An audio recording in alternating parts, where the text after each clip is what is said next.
Terry, it's you know what day it is. Yeah, it's hump day. Hump day. I don't know about you, but those Geico, of all the commercials that Geico ever did, the one with the camel walking around the office asking everybody what day is it, I think was my favorite commercial that they ever did. Yeah, it was pretty good. Hey, you need to move your microphone a little. Oh, yes. It's not only hump day, it's move the microphone day, dummy. That's it. Now you sound better. Yes, indeed. Well, I might sound better. Hope the picks are better. But you big dummy, I'd say, I don't know if when I was a kid, when I would come home from school, it just reminded me of Fred Sanford from Sanford and Son, Red Fox. Yeah. You big dummy. Did you ever watch that as a younger person? I did. I love that show. Yeah, I like that show too. Elizabeth, coming home. Yes. That's how I feel sometimes when I do my horse racing, when the horses are coming down the stretch. Yeah. They go, oh, Elizabeth, I'm coming home. Stupid horse. Yeah. You big dummy. Why'd you pick that one? Right? For sure. Yeah, that's true. Well, but we did hit the fly pick for yesterday. Fly, and you had yours. And the truth is, I should have had mine too.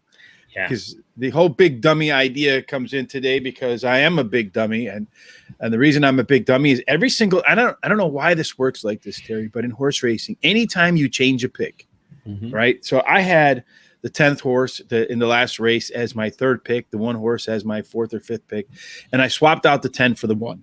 Yeah. And anytime you swap out one for another, the one you swap out almost always wins. It does, yeah. Yeah. Which is crazy. I don't understand how that is. So I've oathed to myself to be more disciplined in everything that I do, particularly in horse racing. I'm not going to change my picks anymore at the window.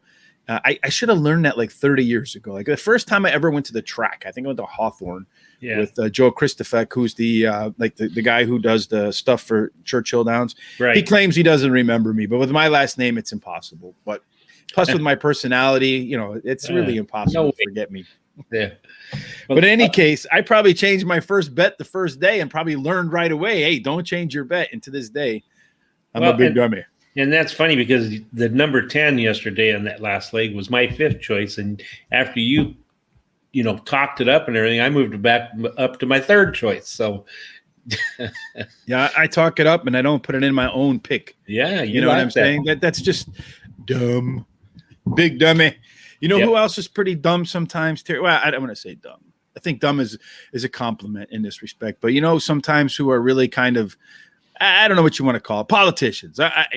Politicians can be, I think, they're politicians. They poll the lowest for a reason, right? Yeah, that's right. So, but in any case, in New York, which is one of Belmont, Saratoga, Aqueduct, even Finger Lakes, right? I mean, Belmont, come on, the history of horse racing in New York. And now you have politicians that want to take funds that were created in order to make casinos in New York from the slot machines. They want to take that money now and they want to shift approximately $230 million a year from slot machines that's it paid to horse racing tracks and breeders and redistribute it to schools, human services, and other causes. Yeah, I know. It's just another bullet to try to put the horse racing out of business. So, they use a lot of that money they get from the slot machines for the purses and that sort of thing. So it really increases the quality of the races and the horses that are coming and how big of the fields are. And so by doing this is to me, very negative. Yeah, the person says the state has been propping up the industry for decades, and there's no reason for that to continue, especially when we need the money in the state that's been given to the industry. Didn't these guys just get like billions of dollars from the federal government for COVID relief and all that kind of stuff? I mean, $230 million. I don't know what the New York budget is in terms of what the state itself spends. But I have a funny feeling $230 million is kind of like an accounting error in the New York state budget. Yeah, it might be because they make a lot of errors, that's for sure. And as a matter of fact, I thought I read that they didn't ever use all of the federal money was sent to them for the pandemic. Now, I don't know if that's true, but that's what I heard.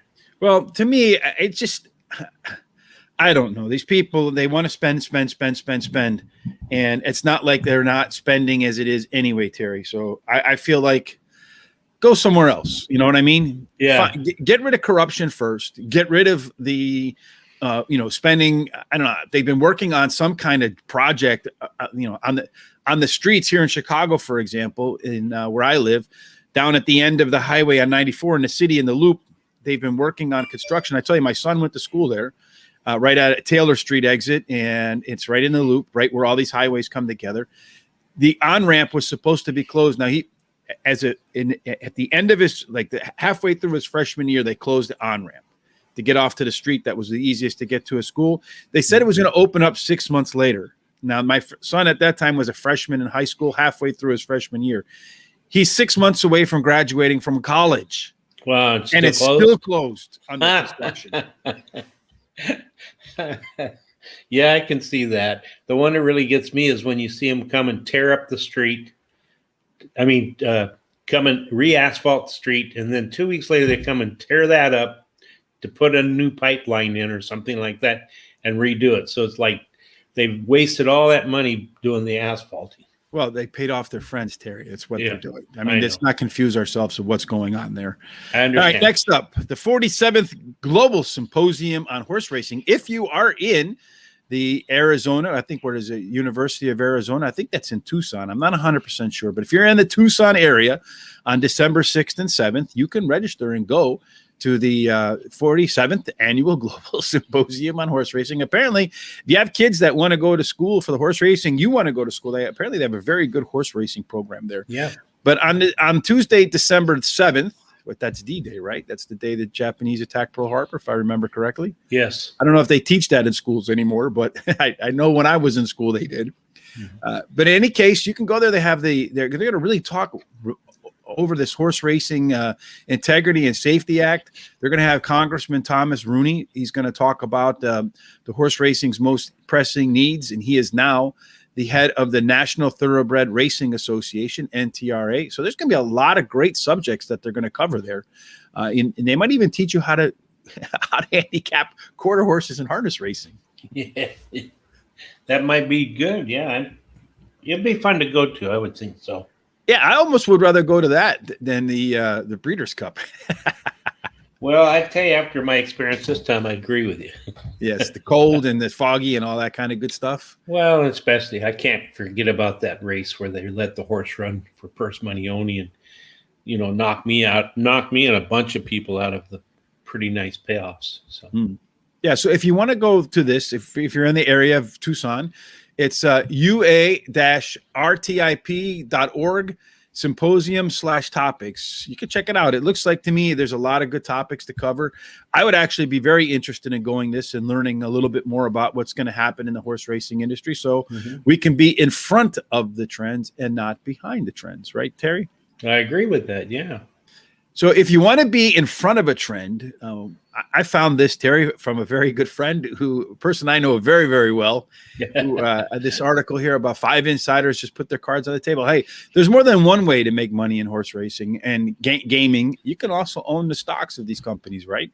That's right. A few years ago, I did own stock in one of those companies that had racetracks and casinos, and I did very well. So. Penn National, right? Yes, that's right. Penn National. It's the same one the guys from that Barstool Sports they own now, because they were kind of bought out by them. So, Barstool, if you want a horse racing side, Terry and I were listening to offers.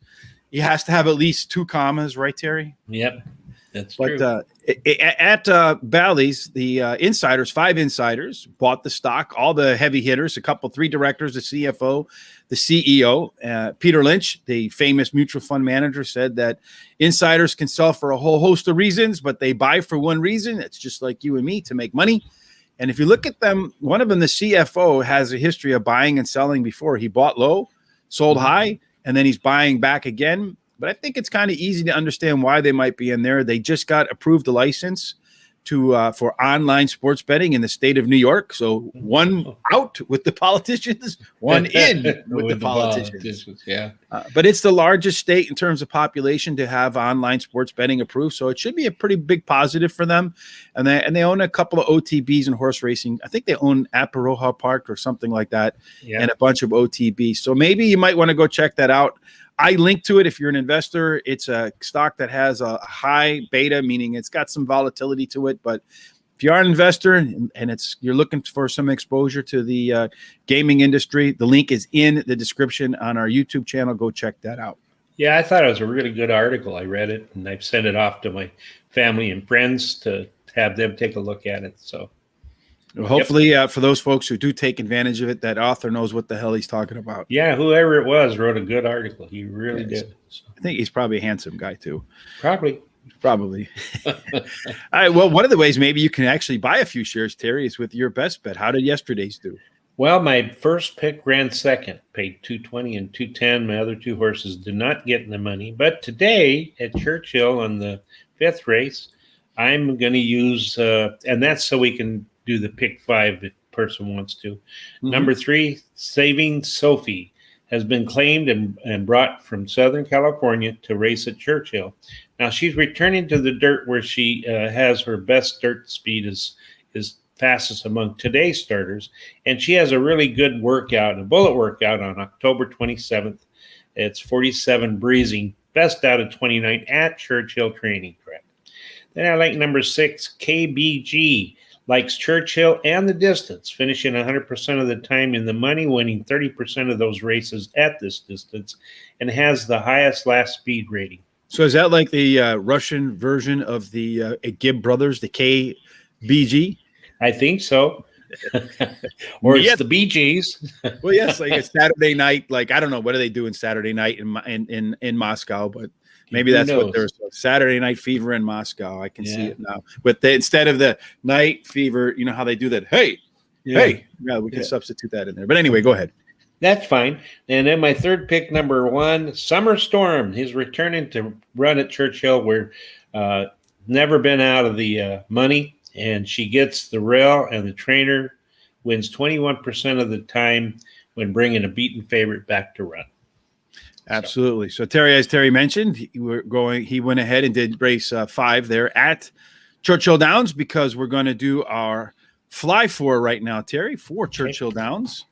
And that's races number 6, 7, and 8, right? That's right. So race number 6, Terry, is 1 1/16 miles on the main track. As you know, I'm a big fan of trying to figure out what the winning kind of what I call the profile of a winner looks like. So they've had 51 races so far during the fall meet.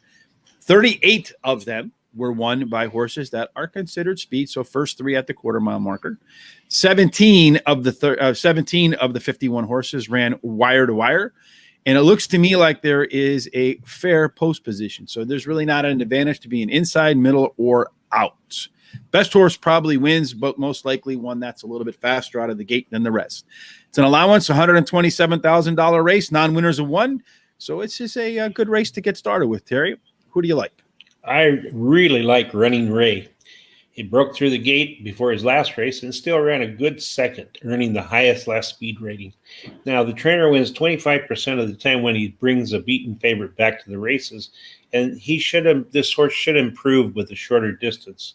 He has a really good trainer, Joe Sharp, and jockey Tyler Gaffleone, who in the last 14 days out of 9 mounts has won 4 of those mounts. So the thing I really like about Running Ray is that you see a lot of horses that when they are getting in the money close to the win in several races in a row, it shows you that they've got a very competitive heart and that they're really, really consistent. So I like that trait. Yeah, the horse is definitely absolutely 100% in good form. 2 wins in 5 races at the distance, so maybe a little bit of a concern there, Terry, for me. Not much. Again, when you kind of race this, like trip handicap this race, and you kind of try to look for some other speed, the one horse showed speed last time out at 1 1/16, but it's the first time the horse has shown any speed. The 2 horse, I think that's the one that's probably going to be the most competitive with the horse out of the gate, Continental Coins. Maybe Tuggle, way back in its form, has some early pace, but lately has been more of a stalker. And then you have Simovic. It's another one that's shown a little bit of pace a couple races back, but for the most part, it's been one that's come from off the pace. And then the 7 horse deal, the other one, Arabian Princess, has never shown speed. So I think the 5 horse is likely to get to the lead, run some pretty reasonable fractions. The only horse that can really see pushing it is the 2-horse Continental Coins, maybe on the outside Toggle. But for me, I'm going to go, and I really didn't go very deep in this race, Terry, on our hot dog pick 4, probably like you as well. Mm-hmm. For me, I'm going to try. I feel like Arabian Prince is probably I don't know. It's just really tough for me because I feel like there's not enough pace in here, Terry. I kind of go back and forth. I'm going to go ahead with the 6-horse Simovic as my second choice, Terry, because it or the 4 or the 2 are the ones that are going to give it some trouble early out. So 4 or 2 for me. Which one do you like better, Terry? I like the 4 better. So, all right. I think it's really well. The trainer wins 28% of the time when he brings going from a sprint to a route, and this horse has the best dirt speed among today's starters. So. Yeah, I just don't see a whole lot of pace in this race, Terry, early up. So I feel like you got to get the horses that are going to be close to the front and kind of leave it at that. Yeah. Anybody else that you think is going to be close to the front? Well, my second pick is number 1, Meister. Now, he's not always shown that he's a close to pace horse, but the last race at Keeneland, he broke on top and he stayed there until almost the end. So I really like him also. I don't like him as well as the 5, but he's finished 71% of the time during his career in the money, and he's won 14% of those races. So I was looking at that race, Terry, the Meister horse. I mean, if you want to lock him, we can lock him. We could put him to the side. The one thing that I did not like about his last race, I know he broke to the front in an 8-horse field, but when you look at those early pace figures and you look at those fractions, I mean, he ran 6 furlongs in 1:13 and 3. Mm-hmm. The early pace figures were 76 and 77, and those are some really slow numbers in terms of what early pace looks like.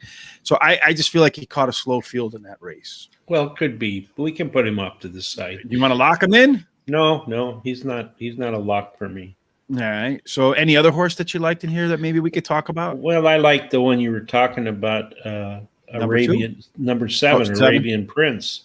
Okay. He'll be closing from deep, and he has a good trainer, Dallas Stewart. But like you said, I don't know if there's enough pace in here to, early speed to give him something to run down. Yeah. Unless he breaks sharper. I mean, that would be the only thing. Yeah. But if you look for the most part, I mean, last race he broke 11th of 11 horses. The race before that, 5th of 10.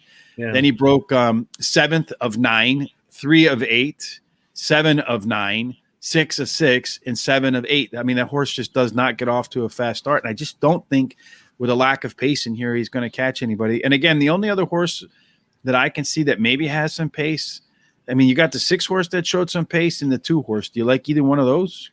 Yeah. Let's see. The 2, I like the 2 better than the 6. He's got an excuse in that last race. He was floated 6 wide at the 5/16th, and really hurt his chances in that race. So do you want to put the 2 in on the side? Where would you like to put him? Let me look again here at the 6. He actually had trouble too in this last race, and he was running really well last year. Mm-hmm. So. Was running well at Gulfstream. The workouts have been pretty good. I mean, if you look at the Churchill training track, he's got some pretty good bullet workouts there on the 6-horse. So, and you got Joel Rosario on the 6-horse. I feel like his timing is pretty good. I feel like he's probably a little bit, I don't know, because Raylu Gutierrez is coming into his own too. So, should we put the 6 on the side, put him in? What do you want to do? Put the 6 in. I like it better than the 2 now that I look at it. So I don't think with the 5-horse, Terry, I want to go any deep. Actually, I don't know that we had to go any deeper than the 5 itself, but I don't either.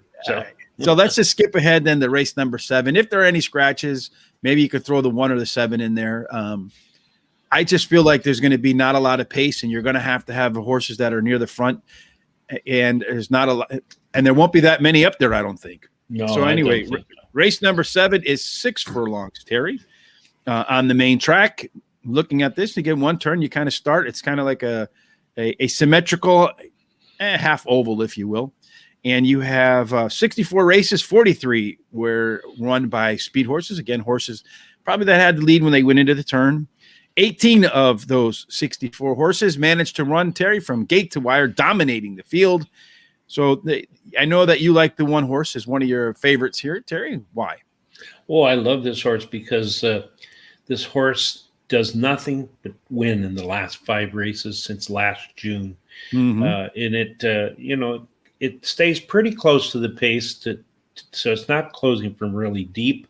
She won 5 races in a row, and the trainer wins 26% of the time when bringing a winner back that won this last race.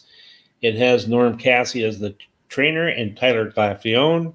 In the last 14 days, 2 mounts, 2 wins. So the next 2 horses, Terry, for speed, I feel like the 4 and the 8 are going to be the 2 that get to the lead. Mm-hmm. Do you agree with me on that? I do. They're actually my second and third picks. So in the 4 horses, the morning line favorite at 8-5 with Emmanuel Esquivel in the irons. It's only won 10% of his races, which trainer Cipriano Contreras. But I kind of like the 4 horse a little bit better than I like the 8 horse, Terry, which is 2-1, the Lady of Luxury, because Lady of Luxury has been running on the turf, showing good speed. But when you look back at some of the dirt races, the horse hasn't shown the same sort of early pace on the dirt as it does on the grass. So I get the feeling that Lady of Luxury prefers the turf course over the dirt course. And the 4 horse in the midst of Biz, that horse has run mostly on dirt tracks, a couple of all-weather tracks in there as well, but it's been up near the front every single time out, Terry. I feel like in the midst of the Biz, it's going to be up near the front. And again, as I mentioned, you have 43 of 64 winners being speed horses so far at the current meet at the distance and surface. So I like the 4. Yeah, the 4 has really good workouts the last 3, so 4 is fine with me.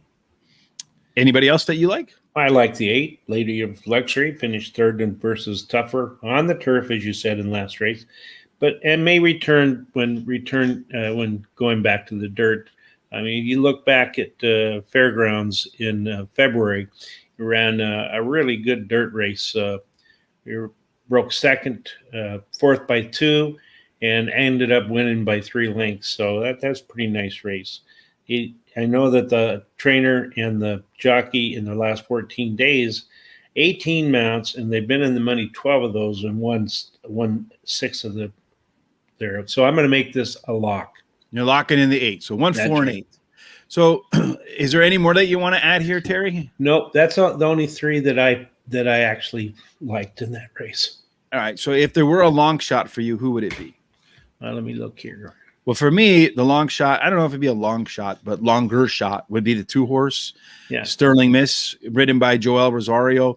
When you look at their history at Churchill Downs, I think the horse has the highest speed figure attained at Churchill Downs. And it just always rings in my ear what Mike Smith told us, that Churchill is kind of a weird surface, and horses that tend to run well there and practice well there are horses that tend to continue to do well there. And that 2 horses number, when you look at its peak number at Churchill Downs relative to the rest of the field, it's not close. Yeah, I agree with you. It's actually, if I had picked a 4th horse, that'd have been my 4th horse. So you want to put it in there or leave it to the side? You know what? Let's put it in. All right, so we'll put the 2 horse in there, and hopefully we catch a price in here. That's all right. Race number 8, Terry, is 7 furlongs. It's a day where we're going to have 4 different distances again, like yesterday, but that didn't deter us yesterday, Terry. We were right on top of it. That's right. Oh, no, that was on Monday. We had the different surface. This is 7 furlongs, optional claiming, $158,000, Terry. They're going to add a furlong to the last race. So it's 7 furlongs. They've run 30 races at 7 furlongs on the main track at Churchill Downs since the meet started in September. 18 of the 30 were speed horses, Terry. Only 5 of the 30 ran wire to wire. So it looks like there is it's not as fast. I think you want to be probably 3rd, maybe 4th out of the gate, and then kind of stalk the leaders and then bring the race home from there. Yep. It looks to me like you want to have it's pretty even, but there looks like there is an edge at 8 and out if there's a horse that's in the race with the post 8 and out. But this is only a 6-horse field, so it's not a factor. Yep. So that being said, Terry, I like the rail horse, number 1, Sir Alfred James, Terry, run at Churchill Downs 8 times, has 4 wins and 2 seconds. Yesterday, we talked about the definition of a horse for a course. Sir Alfred James has found his way to other tracks 6 times. And guess how many wins he has, Terry? 6. At other tracks, 0. Oh, 0. Yeah, it's 6 here. So he's been in the 4 out of 8. Churchill 0 for 6 elsewhere. Sir Alfred James is a horse for the Louisville, Kentucky course. Yeah, and the trainer wins 25% of his allowance races that he enters horses to. And, of course, he was only beaten by a neck last race at Churchill Downs. If you go back to the race on September 24th, you got a speed rating of 106, which is really fantastic. Mm-hmm. And so I think, to me, he was my second choice, so I'm with putting him in there. But my first choice was number 4, Pneumatic. Mm-hmm. Finished 3rd in his last race. The winner, the trainer wins 25% of the time when he brings the beaten favorite back to the races. And the trainer, Steve Asmussen and Joe Rosario, in the last 14 days has had 5 starts, 4 horses in the money, have finished in the money, and 2 of those were wins. You know, this horse, I think, actually qualified for the Kentucky Derby, right? But opted out because of injury. So, I mean, just finished a little bit behind Maxfield, New York Traffic in Matt Wynn Stakes, a qualifier, and that was here at Churchill Downs. So, yeah, that was a horse I actually liked. To beat Jesus's team in Pegasus down at Monmouth with a really nice speed figure there. It's been in against Swiss Skydiver and Authentic in the Preakness Stakes. Didn't really fire in that race at all, but I mean, the horse is facing pretty good competition. I know that both of us had stopped right here, Terry, in terms of our hot dog pick 4s. Mm-hmm. If you were going to add another one here, Terry, who would it be?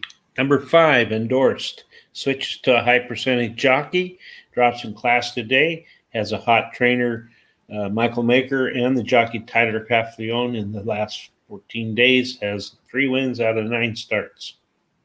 Anybody else that you would think about adding? For me, it's a tough call for me between the 2-horse 3 Technique and the 6-horse long range Bond Raisin, and maybe even long range Toddy. I mean, it's not a bad horse there either. Long range Toddy actually beat Sir Alfred a couple of races back, but doesn't seem to be in form.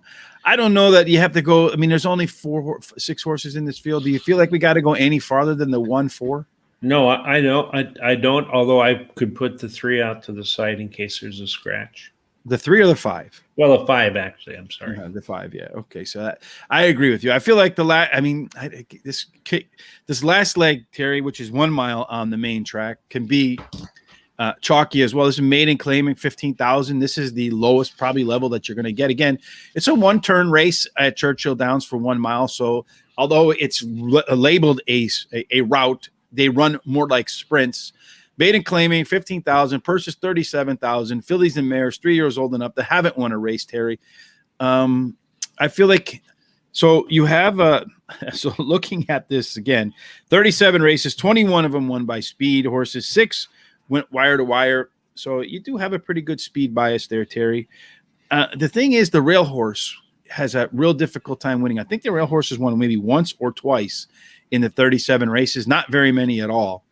And it looks like there might be a little bit of a disadvantage breaking from the rail. But I think the 1-horse Perfect Love is the favorite. So do you put him in? Do you throw him out? What do you do?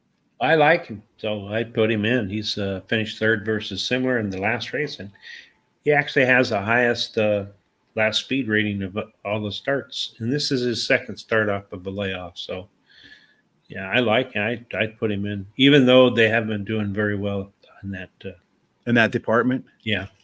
You know, how many horses are in this field, Terry? There's 10. 10? Yeah. So, you know, we could all this leg. We could. Well, because you have 9, right? So 9 Mm-hmm. times 10 would be 90. Yeah. And maybe we get lucky and we catch a long one in here. Well, let's all it then. You want to just all it? You still want to talk about the horses that you liked first, so we can sure. talk about our angles and then just go ahead and all it anyway? I would, yeah. All right. So who else did you like? I liked number 5, Temple Bell. High percentage trainer, high percentage jockey. Trainer wins 24% of the time on a second race after claim.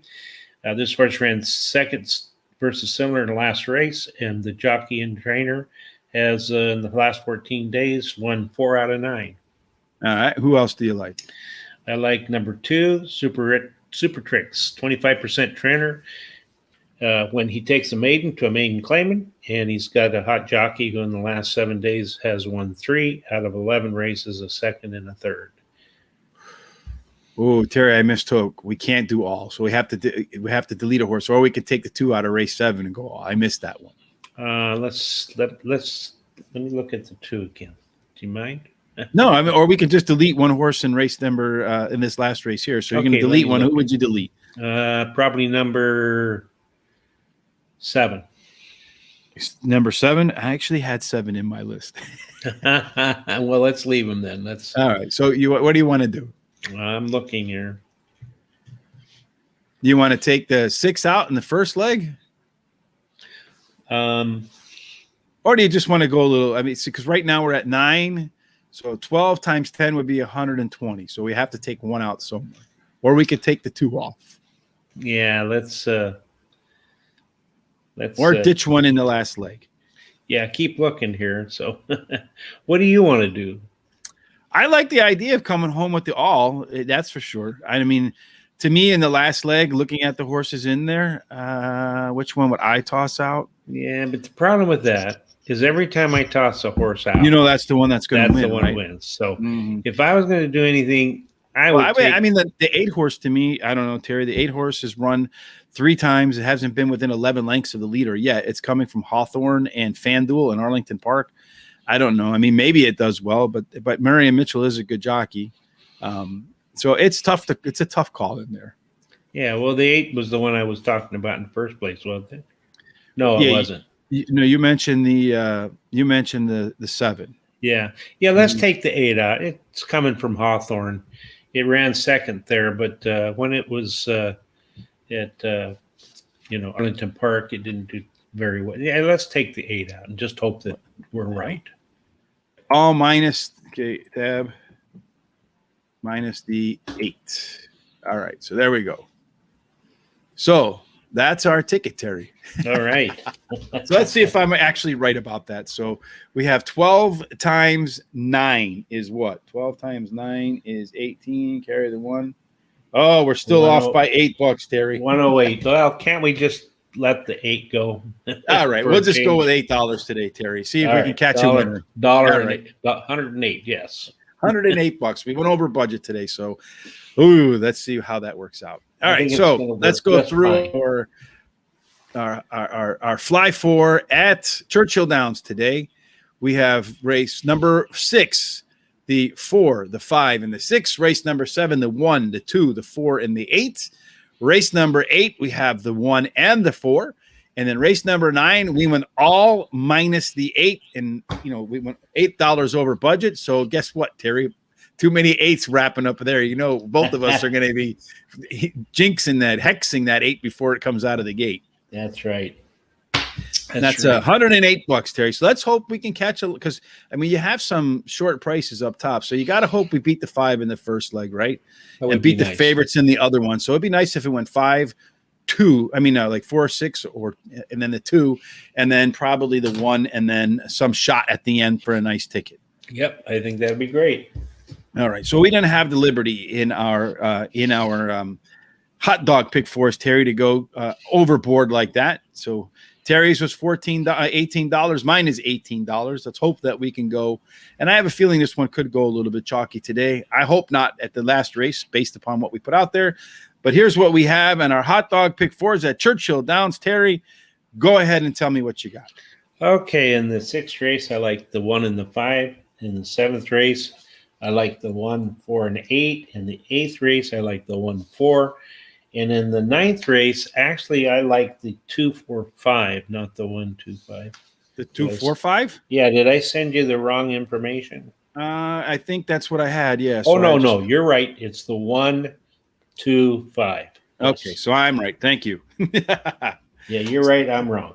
No, that happens once in a while, Terry. Usually you're right. I'm wrong. I singled the 5 in the first leg. Went with the 1, 4. Terry and I raced 7 and 8 are in total agreement, which scares me because that tells me that we probably should have looked elsewhere. And it also tells me that everybody else is going to see the same things that we saw. And the odds on all 3 of those horses probably, the first 3 legs are probably going to be pretty low. I felt like the last leg was the most open leg. So I went 6 deep, 1, 2, 5, 6, 7, 10. ticket kind of reflects a little bit what we did on the Fly 4. Both tickets work out to be $18. There's plenty of ways for Terry and I to go ahead and find hot dog and fly pick tickets in the as winners today. Terry, we have the 3P parlay. You found Sasquatch yesterday. I did. I was a third place finish away in the last leg for making it 2 for 2. In fact, I think of the six horses we picked, you had 2 winners in a second place horse, right? Correct. And I think I had a second place horse, a winner, and then a third place horse. So 100% of them finished in the money, no worse than third, with 3 of the 6 picks actually being winners. And I don't know too many places where they can put 6 selections out and 50% of them are winners. Yeah, that's pretty good, isn't it? Yeah, it's really good. Yeah, although my picks of the day are running 40% this month win. So my first The top pick? Yep, 40% as of right now. Well, yeah, and we got 13 days to go or 14 days to go. So hopefully we can keep that and get that number up. That'd So what do you like today? Okay, I like the number 5, Blake B at Churchill Downs in the 4th race. And then in the 6th race, I like number 5, Running Ray. And by the way, Ray is the name of my partner for the last 50 years. So Your work partner. Yeah, my work partner. Yeah. Yes. Yeah, work partner. Get that right. Anyway, and then Churchill down 7th. I like the number 1, Flat Awesome Jenny. For me, I went to Finger Lakes. I had some success there the other day. These are all best bets at, you know what? But I did make a small mistake. The race number 5, it's not the 5 horse. It's the 3 horse Miss Dancing Queen. That's why it's blue and not green. But so I think it was 2-3-2. But they're all our best bets over at Guaranteed Tip Sheet for Finger Lakes today. I think one of them is not. 2 of them are the best bets. One isn't, because one of the best bets is probably going to be over by the time that the show starts. But you can head on over to Guaranteed Tip Sheet and get all of our best bets. And today's free track today, Terry, is, if you head on over there, you will see today's free track is Penn National. Yesterday's free track was Parks, and the potential tickets paid out about $2,885. So it was a pretty good day for us at Parks. Head on over to Penn National and see what today looks like. Just guaranteedtipsheet.com, register, head on over to the tip sheets and get today's free picks for Penn National. And if you're interested in all the other tracks, they're there as well with all the picks there, Terry. That's right. And if you like what you saw today on YouTube, go ahead and get yourself registered, subscribe there, and give us a thumbs up on Facebook, and retweet us on the Twitter. Indeed. If you like what you saw, thumbs up, subscribe on YouTube. We'd appreciate it. Tell your friends about us. However it is you communicate, Facebook, Twitter, TikTok dances on a rotary phone. Hell, if you just yell out the window to your neighbor. Check out Horse Racing Radar TV on YouTube. Terry and I will be back tomorrow. Tomorrow's track, Terry, is going to be Aqueduct. So yes, we'll be doing the Fly 4 at Aqueduct tomorrow, along with our hot dog pick 4s. We'll be discussing, we'll have our Horse Racing Radar the Player's Edge podcast show on tomorrow night, 9:30 Eastern time. We'll have a special guest. As always, we'll be covering 3 different tracks. So we'll have the 3 big stakes races on Saturday we'll be covering on tomorrow night, again at 9:30 on the same channel. Terry, any final thoughts before we get up and out of here on this hump day? Well, always, like I like to say, I hope everybody stays safe. Go ahead and make lots of money, whether it's horse racing or in the stock market, wherever you want to do that at, or just work in your job if you got a job that you really like. Mm-hmm. And give that wife a big hug and a kiss, and hug your kids. Remember, life is really short, so just go to the fullest you can in life. Life is just a breath of the morning dew, Terry. That's about it, right? Ashes to ashes. Indeed, I agree. As always, Terry, we hope that you stuff your pockets full of cash, like Terry says, however it is you do that. And we hope to see all of your picks in the winner's circle. Absolutely. Have a fantastic Wednesday.